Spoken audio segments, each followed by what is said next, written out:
Los misterios de Nefertiti.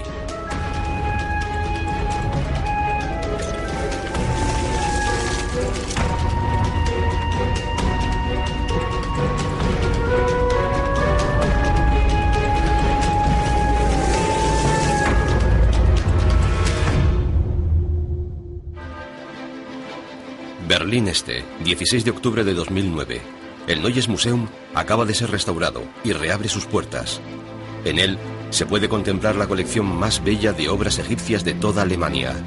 Pero el verdadero acontecimiento es la llegada de una de las reinas más famosas de la historia de Egipto, el busto de Nefertiti. Una obra maestra que en los últimos 20 años había pasado por varios museos de Berlín. Hoy, Nefertiti cambia de dirección para ocupar su trono en el Neues Museum. Es una obra de arte magnífica y una obra de arte intemporal. ¡Qué impresionante perfección de plenitud estética! Se aprecia la belleza perfecta. ¿De dónde procede? Es su historia la que le convierte en estrella. Es un poco como la Mona Lisa. Es un icono de la identidad egipcia. Nefertiti tiene más de 3000 años. Se toman todo tipo de precauciones para no arañar ese rostro libre de todo defecto. Su estado de conservación es uno de los grandes enigmas de la historia de los descubrimientos arqueológicos. Pero la fiesta se ha visto ensombrecida por un escándalo nacido en Suiza y aireado por la prensa francesa. Se afirma que el busto de Nefertiti es falso.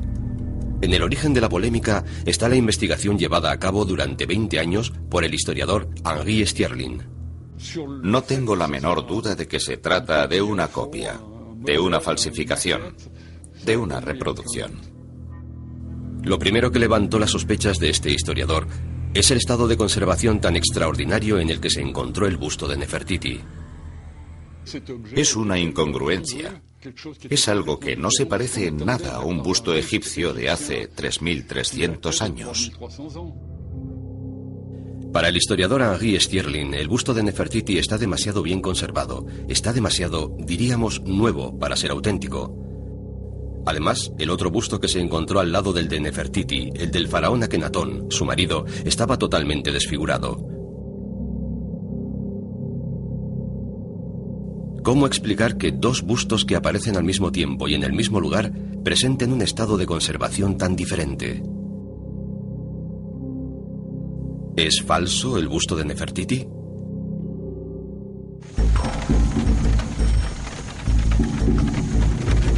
En Montpellier, el arqueólogo y egiptólogo Marc Gebol, especialista en Nefertiti, responde a las acusaciones de Henri Stierlin. Hay que reconocer que tiene razón al plantear el tema, aunque los argumentos que plantea no son suficientes.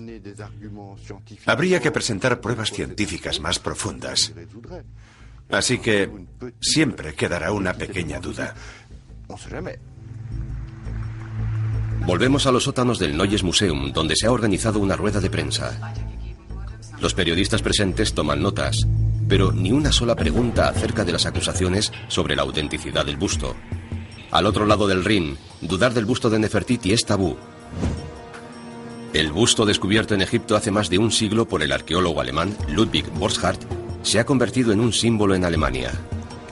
Sin embargo, nosotros hemos planteado la pregunta a la señora Seyfried, directora del Neues Museum. Cuando estás delante del busto, no te preguntas si el busto es auténtico. La pregunta que habría que hacerse es, ¿por qué iba a ser falso? Numerosos arqueólogos franceses, italianos y norteamericanos han expresado sus dudas sobre la autenticidad del busto, pero ninguno nos ha querido responder de forma oficial, así que hemos decidido realizar nuestra propia investigación. Verá cómo todo el mundo se sale por la tangente. Nadie se atreve a mojarse en este asunto y declarar si el busto es verdadero o falso. ¿Es falso el busto más famoso de la historia de Egipto? Hemos hablado con los mejores expertos en el tema. Hemos sometido al busto al detector de mentiras y remontado el curso de la historia. Lo que hemos descubierto en esta investigación cambiará para siempre su idea sobre la reina más misteriosa de Egipto y su representación, el busto de Nefertiti.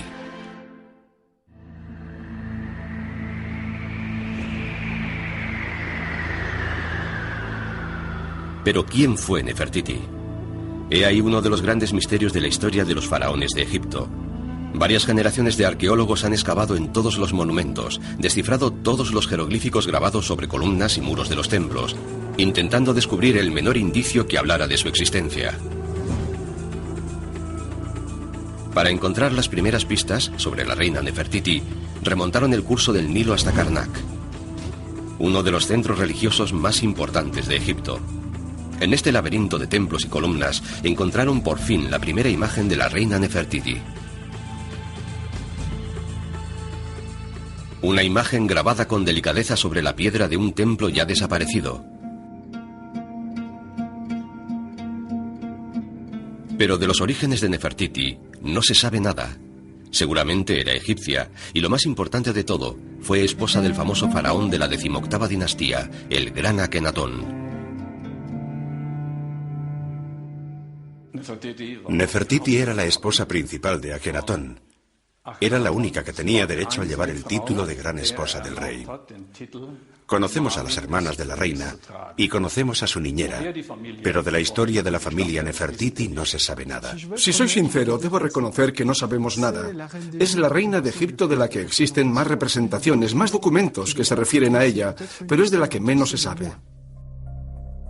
No se conoce a los padres de Nefertiti, y sorprende su belleza única, con ese rostro que a primera vista parece muy actual. Si conocemos el nombre de la reina Nefertiti, ha sido gracias a su esposo, Akenatón, el rebelde, el hereje. Aquel faraón se hizo famoso por acabar con todos los dioses egipcios para imponer un dios único, Atón, el dios del sol. A lo largo de su reinado, durante la 18ª dinastía, Akenatón construyó templos maravillosos a cielo abierto para permitir que los rayos del sol extendieran sus favores. En la nueva religión, el faraón Akenatón desarrolló el culto a la personalidad. A partir de entonces, Akenatón y el dios Sol se fundieron en uno.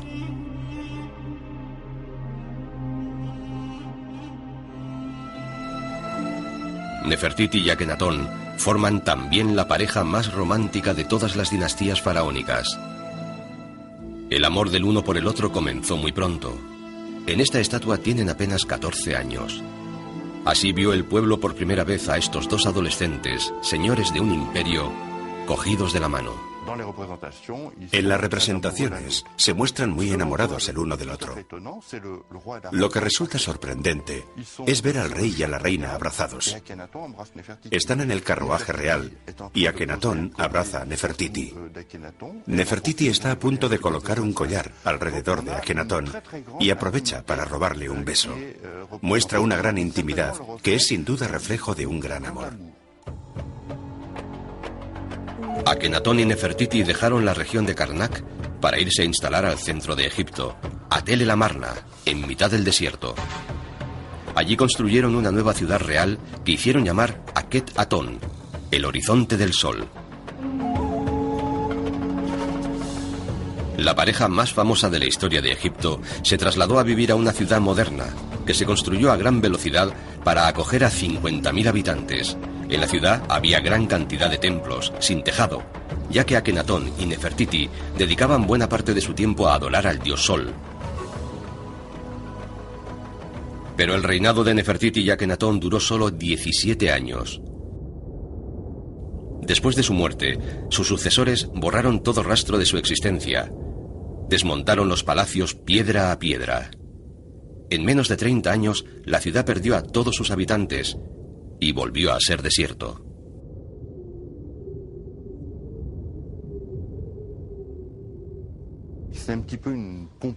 Es algo así como una Pompeya de arena. Cuando se excavan los edificios de la 18ª dinastía, solo hay un nivel de ocupación, el de la época de Akenatón. Fue una ciudad que existió una quincena de años, un instante en la vida de Egipto. En ese desierto de 10 kilómetros de largo por 5 de ancho, el 6 de diciembre de 1912, surgió intacto en mitad de ninguna parte el busto de Nefertiti. Ludwig Borchardt nació en Berlín en 1863. Fue el arqueólogo alemán más famoso de su época. Egipto, su arquitectura y sus monumentos fascinaban a Borchardt. En 1906 el arqueólogo alemán decidió excavar la ciudad de Akenatón, una ciudad fantasma para algunos y el gran escenario de un crimen para el arqueólogo. Borchardt era un detective agudo, estaba convencido de que iba a hacer el descubrimiento del siglo. Y el 6 de diciembre de 1912, rodeado de su equipo, hizo el gran descubrimiento de su vida, el famoso busto de Nefertiti. El busto, tallado en piedra caliza, emergió bajo 50 metros de escombros. Borchardt rescató a una reina intacta, casi viva, con todos sus colores. Pero, ¿cómo pudo hacer surgir el arqueólogo Borchardt una obra maestra en mitad de ninguna parte? Antes de la llegada del alemán, la ciudad de Akenatón había sido el coto privado de caza de los ingleses y de su arqueólogo jefe Flinders Petrie. En 1891 y 1892, él y sus equipos habían excavado ya por todas partes.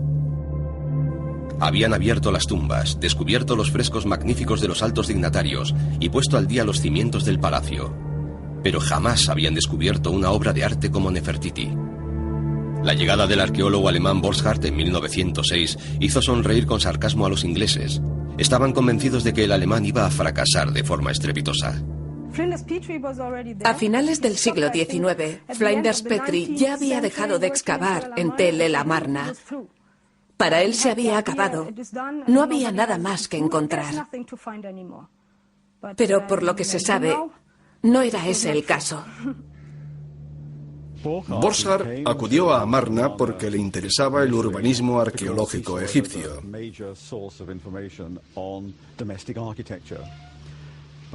Pero tenía además otro plan. Estaba en contacto con el Museo de Berlín y quería llevarles algo espectacular. A principios del siglo XX, Egipto era un gran territorio de caza para arqueólogos de todo el mundo. En aquella búsqueda del tesoro, Prusia llevaba retraso, y Guillermo II envió a Borchardt a conseguir un trofeo al precio que fuera. Antes de comenzar las excavaciones, el astuto arqueólogo buscó información entre los anticuarios del Cairo que traficaban con los saqueadores y se enteró de que una parte de la ciudad de Akenatón todavía no había sido excavada. Borchardt era también arquitecto.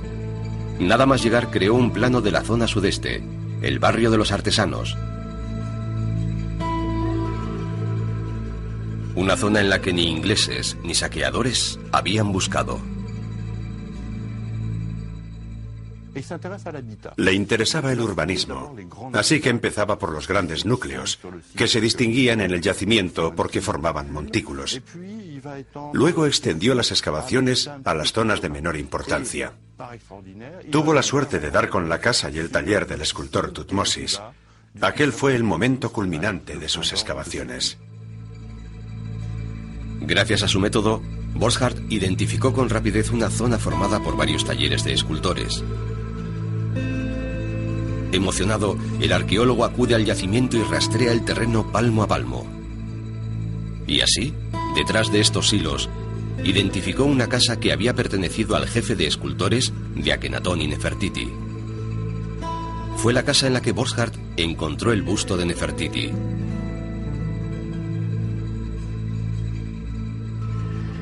Intrigados por aquel milagro, hemos querido recorrer un siglo más tarde las huellas del arqueólogo Ludwig Borchardt.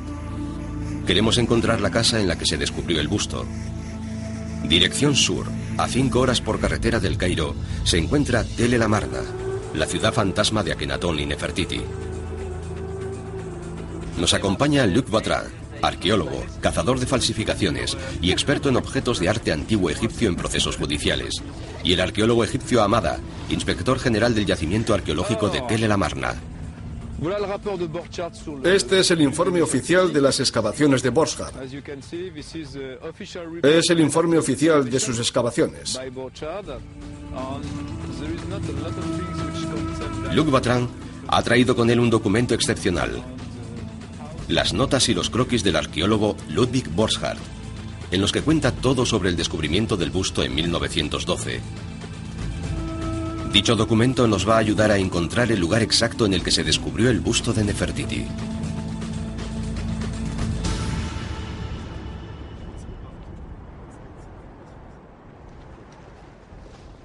Mira, Patrick, es la casa de Thutmosis. Es una casa muy importante. En ella descubrió Borchardt el busto de Nefertiti el 6 de diciembre de 1912. 3.300 años después, esto es lo que queda del taller de Thutmosis, el jefe de escultores. En algún lugar de estas habitaciones descubrió el busto de Nefertiti el arqueólogo alemán. Con el plano en la mano, el arqueólogo Luc Vatrin nos describe el lugar. Es muy emocionante. Ahí está el salón de recepción del propietario de la casa. Aquí era donde venían a posar sus modelos, los altos funcionarios del Estado y puede que también la propia reina Nefertiti. Saliendo de la sala de recepción, se llega al taller del escultor. Borchardt es muy preciso en sus notas. Fue en este punto exacto, detrás de la puerta, donde él encontró el busto de la reina. Según Borchardt, Nefertiti estaba allí, sepultada desde hacía 3.200 años, y sin embargo tan viva. Y aquello no fue el fin. La casa del jefe de escultores de Akenatón estaba rebosante de tesoros. En las salas colindantes, Borchardt descubrió la colección más bella de bustos de la época de Akenatón, máscaras de yeso de aspecto extrañamente realista, modelados de taller, como el del propio Akenatón. Un modelado sin acabar, y el famoso busto desfigurado del faraón Akenatón, justo al lado del de Nefertiti. Ludwig ofreció también al Museo de Berlín sus trofeos más bellos. Pero en aquel cuento de hadas para la arqueología hubo un detalle que atrajo la atención de un historiador, un elemento que iba a dar origen a una investigación digna de una novela policíaca.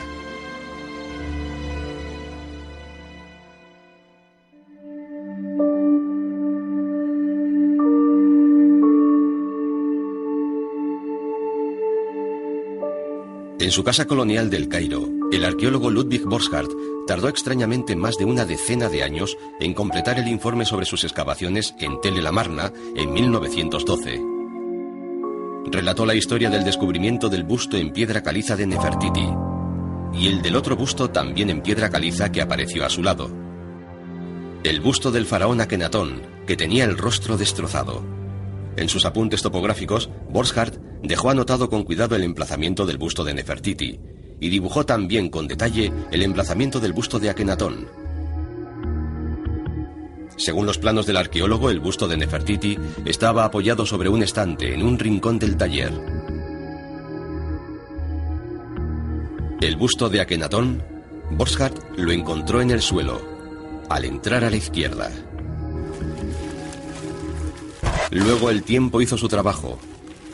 El muro exterior se vino abajo, y con él, el busto de Nefertiti.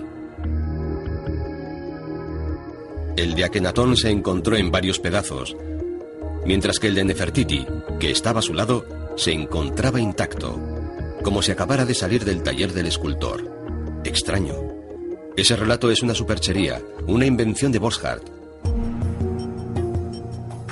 O eso es lo que afirma el historiador suizo Henri Stierlin, quien ha investigado el hecho durante 20 años. Duda del informe de Borchardt y acusa a Nefertiti de ser demasiado bella para ser auténtica. Es imposible que un objeto tan pesado y tan delicado, con una pintura tan delicada, pudiera caer, como dice Borchardt, desde un estante que estaba a 1,5 metros del suelo, sobre los escombros, sobre la grava, sin dañarse. Sobre todo porque afirma que el objeto se cayó con la cara hacia el suelo. Se trata de un objeto tan delicado que es imposible que el único elemento dañado hayan sido las orejas, cuando las orejas no entraron en contacto con el suelo al caerse el objeto. Al comienzo de la investigación, en 1984, Stierlin confió sus dudas a Dietrich Wildung, uno de los egiptólogos alemanes más importantes y libre de toda sospecha. En aquella época era director del Museo de Múnich Estudió el busto durante varios años, dio la razón a Stirling y le envió una carta animándole a que siguiera. En su carta, Bildung afirmó que a él también le hacía sospechar el extraño estado de conservación de Nefertiti y que su estilo no correspondía a la época de Akenatón. Se ofreció a hacer el prólogo a su investigación. Más tarde, en 1989, fue nombrado conservador del busto de Nefertiti y cambió de chaqueta. Posteriormente, Bildung me envió de pronto una carta en la que me comunicaba que le habían nombrado director del Museo de Berlín, la ciudad donde se conservaba el busto de Nefertiti. Y el problema tomó una dimensión nueva para él. Me dijo que debía distanciarse del proyecto y que no podía seguir colaborando en él. El historiador Stirling no es del tipo de hombres que se dejen impresionar. Siguió sin descanso con la investigación, pero a partir de aquel momento solo y en contra de todos. Intrigados por esta historia, regresamos a Berlín para una entrevista programada con Dietrich Bildung. Pero la víspera de nuestra reunión, el experto arqueólogo canceló la entrevista. Le llamamos fingiendo que no habíamos recibido su mensaje. ¿Hola? Bildung. ¿El señor Dietrich Bildung? Sí. Le llamo porque tenemos una cita mañana para una entrevista para hablar de Nefertiti. Quería saber a qué hora nos encontraremos. Más tarde nos enteramos de que las autoridades alemanas habían prohibido al señor Bildung hacer declaraciones sobre el busto de Nefertiti y hablar de la investigación de Stirling.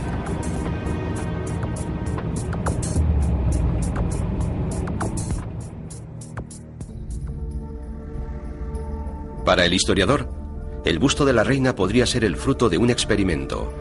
Borchardt podría haber hecho fabricar una copia del busto de la reina con la intención de estudiar la técnica de escultura sobre yeso y, sobre todo, la forma en que los egipcios usaban el color. Y para hacerlo, Borchardt habría tenido a su disposición los materiales que encontró durante las excavaciones de Tel el Amarna.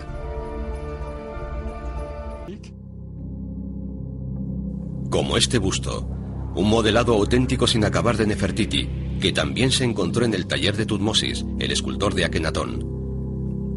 Se notan en él marcas de carboncillo, que indican las zonas que faltan por esculpir. Borchardt podría haber utilizado un modelado como este que encontrara en el yacimiento y colorearlo.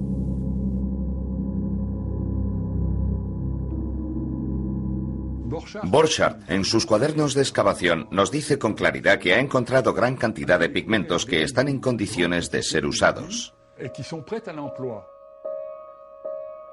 Pero si se trataba de una copia experimental, ¿cómo explicar que Borchardt jamás hablara de ello con sus colaboradores ni lo nombrara en los informes de excavación? Según el historiador, el 5 de diciembre de 1912, el arqueólogo Borchardt estaba en El Cairo. Le hacen saber que una de las familias principescas de la futura Alemania está de paso por Egipto y desea visitar los yacimientos en los que excava. Borchardt, cogido por sorpresa, regresó a toda velocidad a Tel el Amarna. El 6 de diciembre, día de su llegada, debería ser jornada de descanso para los obreros, pero puso a los equipos a trabajar de inmediato. Luego presentó con orgullo a sus altezas el fruto de sus investigaciones. Por un exceso de celo, el capataz de las excavaciones, el egipcio Senusi, se ausentó un instante y regresó con la reina Nefertiti en los brazos. La familia real quedó extasiada ante aquella obra maestra. Un fotógrafo inmortalizó el suceso. Borchardt no tuvo tiempo de explicar a sus altezas que se trataba de una copia, no de un objeto original. Según Stirling, aquella foto fue la trampa donde quedó aprisionado el arqueólogo. Después de la visita real, el busto desapareció misteriosamente durante casi 11 años. Borchardt se lo había confiado de manera discreta a su mecenas, James Simon. Gracias al rico industrial, financió el arqueólogo parte de sus excavaciones en Tel el Amarna. Entre 1912 y 1924, Borchardt se negó de forma sistemática a exponer a la reina en público.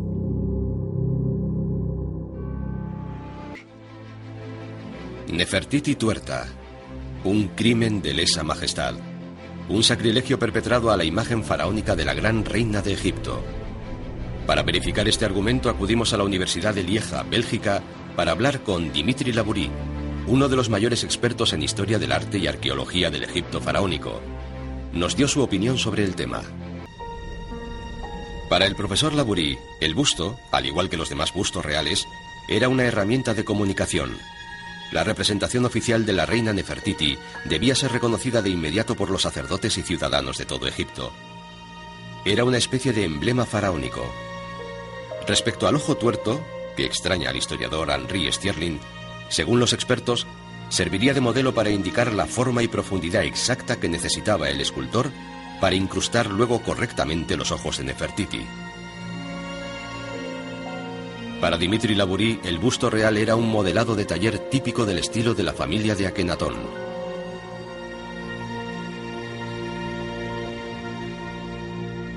La estética. El elemento determinante a favor de la autenticidad del busto lo presentó uno de los mejores egiptólogos alemanes, Rolf Krauss. Se sabe que el busto está fabricado siguiendo una tabla de proporciones. En su sistema de medida, los ingleses tienen el pie o la pulgada. Los egipcios usaban como referencia el dedo. Para crear un nuevo busto, el escultor de Akenatón habría diseñado previamente una tabla de proporciones para los escultores de otras regiones de Egipto. La longitud de todas las líneas se calculaban en dedos. El busto de Nefertiti debería corresponder a esas unidades. Rolf Krauss ha señalado también que algunas intersecciones se corresponden con puntos anatómicos precisos del rostro, como los de la base de la nariz o el de la boca. La longitud del rostro de la reina se debe calcular desde la base del mentón al comienzo del tocado. Se construyó siguiendo una tabla de proporciones calculada en unidades de medida egipcias, 1,87 centímetros, el dedo egipcio. Es una medida de construcción. El falsificador, en su momento, tenía que haber sabido utilizar las medidas egipcias y no las actuales. Aquella tabla de proporciones permitió estandarizar la fabricación de bustos de Nefertiti en todo Egipto. Al parecer, los falsificadores de comienzos del siglo XX ignoraban esa particularidad.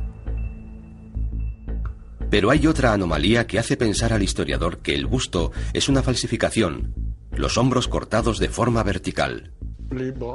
Los brazos del busto están cortados de forma vertical, algo que, salvo muy raras excepciones, no se utiliza en el arte egipcio. Los bustos se cortan de manera horizontal, a la altura de los hombros, no de forma vertical. Que el busto de Nefertiti tenga los hombros cortados en vertical es un caso único en la historia de Egipto. Para saberlo regresamos a Berlín, al Neues Museum. Su directora, la señora Seyfried, afirma que existe otro busto con los hombros cortados verticalmente. Se trata de un busto encontrado por Borchardt durante las excavaciones de 1912. Forma parte de un grupo de objetos que nunca se han expuesto al público. Irritada por el escándalo originado por el libro de Henri Stierlin, la señora Seyfried ha rebuscado en todos los archivos del depósito para sacar a la luz el famoso busto, o al menos lo que queda de él. Existe un segundo busto con los hombros cortados. En esta discusión entre expertos, ¿es argumento suficiente para demostrar de forma definitiva la autenticidad de Nefertiti? Volvemos a Berlín. El Neues Museum, para intentar poner fin a todos los rumores, ha decidido someter al busto de Nefertiti al detector de mentiras. ¿Podrá la ciencia demostrar su autenticidad? Se traslada el busto al Hospital de la Caridad de Berlín para someterlo a un escáner. Por fin se puede ver qué tiene Nefertiti en la cabeza. Primera constatación: el busto está formado por un núcleo de piedra caliza, un núcleo recubierto de yeso. Una técnica que ha permitido al escultor o al falsificador modificar ciertas partes del busto.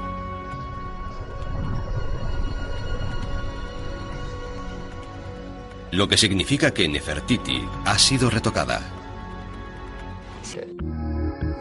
Yeso para corregir y resaltar la curva del cuello del busto de piedra de Nefertiti. Pero la cosa no acaba ahí. El escultor o falsificador corrigió también las mejillas y los pómulos, así como el caballete de la nariz de Nefertiti, añadiendo yeso. el primer lifting de la historia. Pero además de que hubo cirugía estética, ¿qué demuestran las tomografías?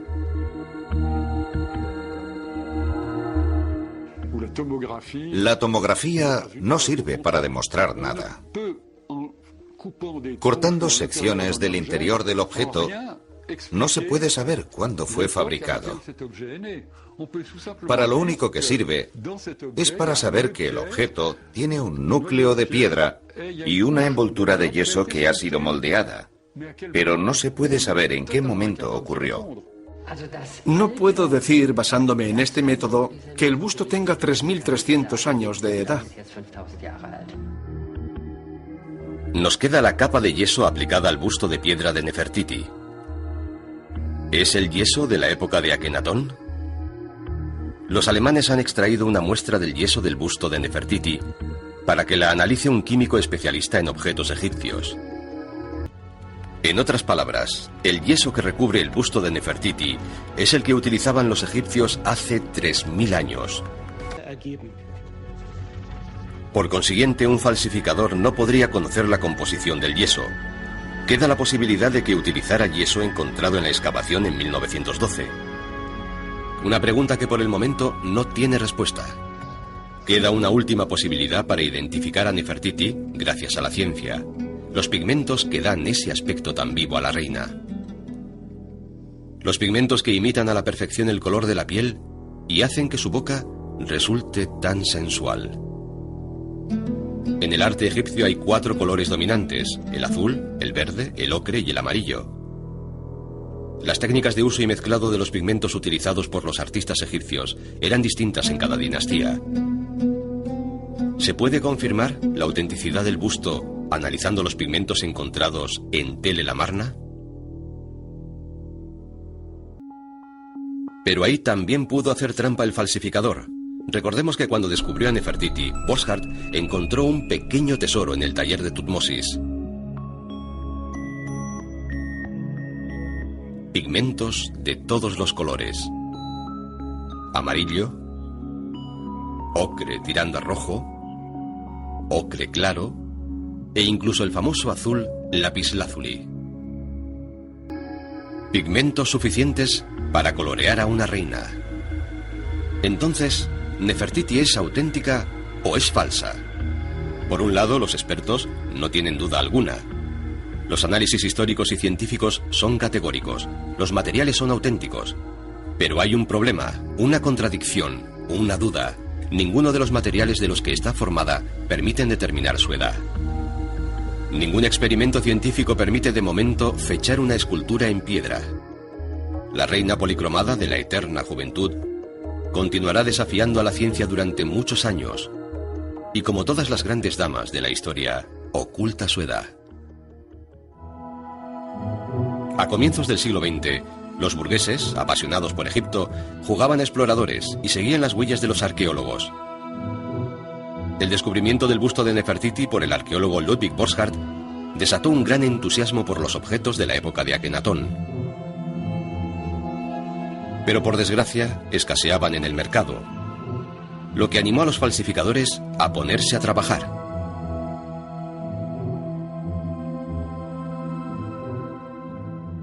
En el Cairo, a comienzos del siglo XX, un tal Emil Brooks dio con un buen truco. Proporcionaba a los artistas obras auténticas para que las copiaran e hicieran falsificaciones. Este personaje tan astuto lo tenía fácil. Era el responsable de la tienda de antigüedades egipcias del Museo del Cairo. Durante un tiempo, el museo autorizó a sus colaboradores, sobre todo a los restauradores, a que se llevaran objetos a casa para estudiarlos, según decían. Algunos de aquellos restauradores se convirtieron en falsificadores temibles. En la actualidad no queda huella alguna de su identidad. Estas son las 2 únicas fotos que se conocen de un falsificador.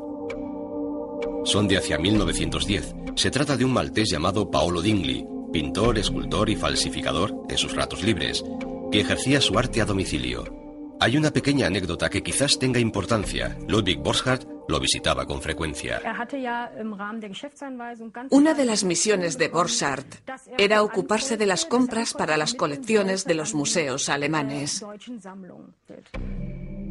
En aquella época abundaban los falsificadores. Es difícil calcular su producción.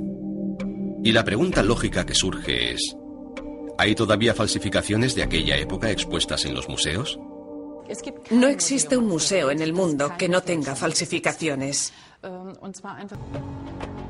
Falsificaciones que en su mayoría se crearon en los años 20. 100 años más tarde, la capital de Egipto acoge todavía entre sus 16 millones de habitantes falsificadores tan hábiles como los de la primera generación.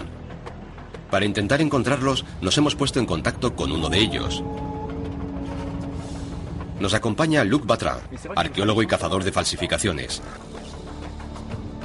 Para encontrar a los falsificadores, dejamos El Cairo y nos dirigimos hacia Memphis. Nos dirigimos a Memphis, que está situada a unos 25 kilómetros al sur del Cairo. La mayor concentración de falsificadores en las afueras del Cairo se encuentra en Mit Rahine, un barrio conflictivo al que ningún turista se aventura a ir. Para entrar en contacto con los falsificadores, nos hemos hecho pasar por mayoristas que compran para coleccionistas ricos. Estamos citados con Mudir, un falsificador joven. Cuando llegamos, Mudir está trabajando con piedra caliza. Nos propone esculpir una cabeza de faraón pequeña en menos de 10 minutos. La piedra que ha elegido es muy blanda. Con la ayuda de una simple escofina, Mudir termina su demostración en pocos minutos. El resultado es convincente.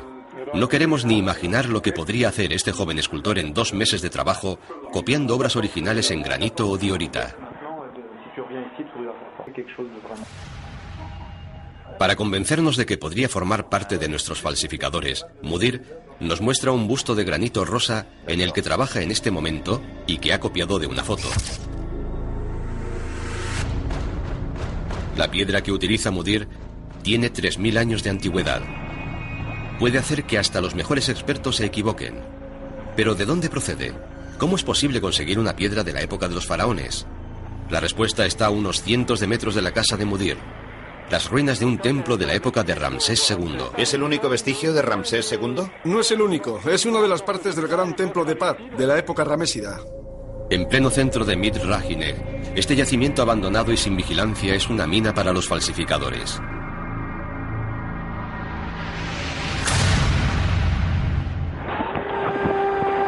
Basta con inclinarse para recoger restos del Egipto antiguo. Dentro de pocos años, este yacimiento habrá sido desvalijado por completo. No quedará nada de nada. Solo esculturas falsas esculpidas en la pierna de Ramsés II o en una columna con jeroglíficos, que resulta que sí son auténticos. Berlín, marzo de 2011. Ha pasado año y medio de la inauguración del Neues Museum. Miles de visitantes se agolpan para poder ver a la mejor embajadora de Egipto en Alemania, la reina Nefertiti, la Gioconda de los alemanes. Pero al otro lado del Mediterráneo, en El Cairo, el nuevo éxito de la estrella del Neues Museum ha provocado un estallido de cólera y despertado los sentimientos nacionalistas. Al fondo del paseo central del Gran Museo del Cairo, el hombre más poderoso en el mundo de la egiptología nos ha concedido una cita en la sala dedicada al gran faraón Akenatón y a su esposa Nefertiti para hacer una declaración de guerra.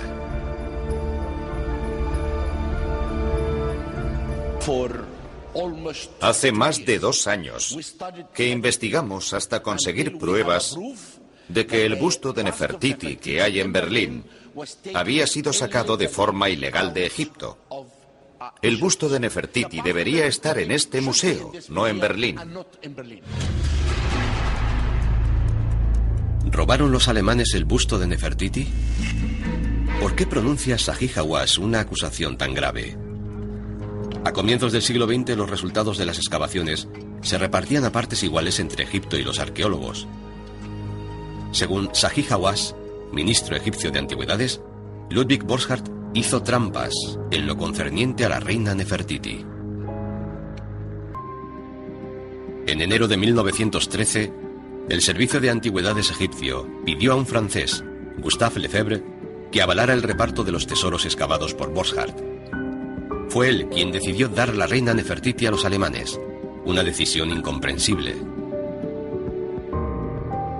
¿Cómo explicar que el francés Gustave Lefebvre dejara marchar a un museo de Berlín el busto más hermoso de la historia de Egipto? Esta es la versión oficial de los alemanes. El 17 de enero de 1913, el famoso Gustave Lefebvre salió del Cairo para ir a Tel el Amarna. Hacía ya 2 meses que las excavaciones habían acabado. Todos los objetos descubiertos por los alemanes habían sido inventariados y colocados en cajas. Estaban preparados para ser enviados al Museo de Berlín. Ludwig Borchardt espera a Lefebvre. El alemán está nervioso porque teme que Lefebvre se lleve con él su descubrimiento más bello, la reina Nefertiti.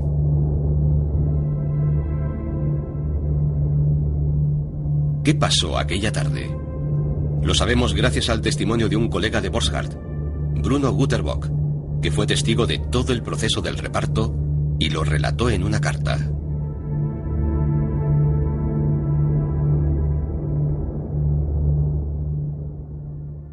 Guterbock dijo que las cajas estaban abiertas, que las miraron todas. Yo no estaba allí, así que no puedo saber cómo pasó de verdad. Fue Gustave Lefebvre quien decidió. Pero ¿por qué tomó Lefebvre esa decisión? ¿Por qué entregó el busto de Nefertiti a los alemanes? Según Guterbock, el testigo del reparto, Borchardt actuó con gran habilidad. Sabía que al joven Lefebvre no le interesaban las esculturas, pero era especialista en escrituras antiguas. Para evitar que Lefebvre se pusiera a hurgar nada más llegar en la caja de Nefertiti, Borchardt le presentó como objeto número 1 una estela en color representando a la pareja Akenatón, Nefertiti y a las princesas.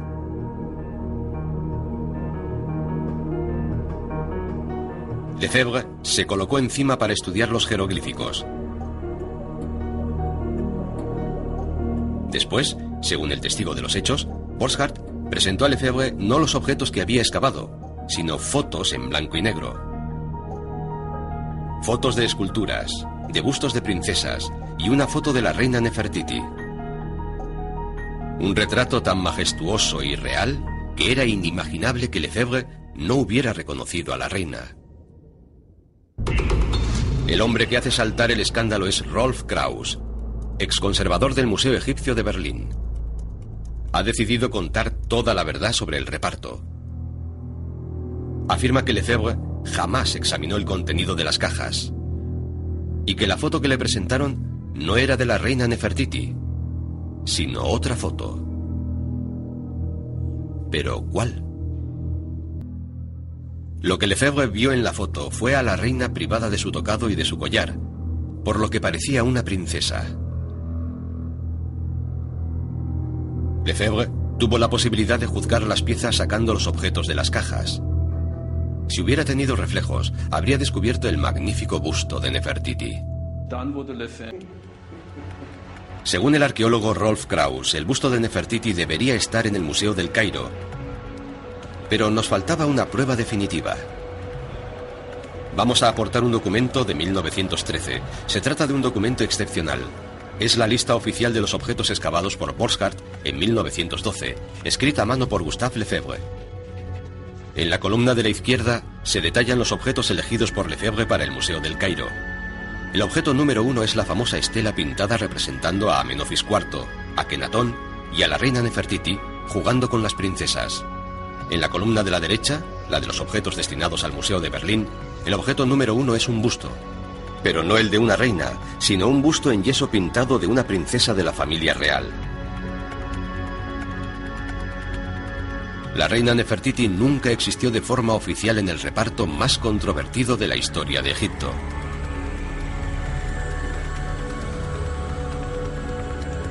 ¿Retomará Nefertiti algún día su puesto de reina de Egipto, dejando detrás de ella solo su sombra real?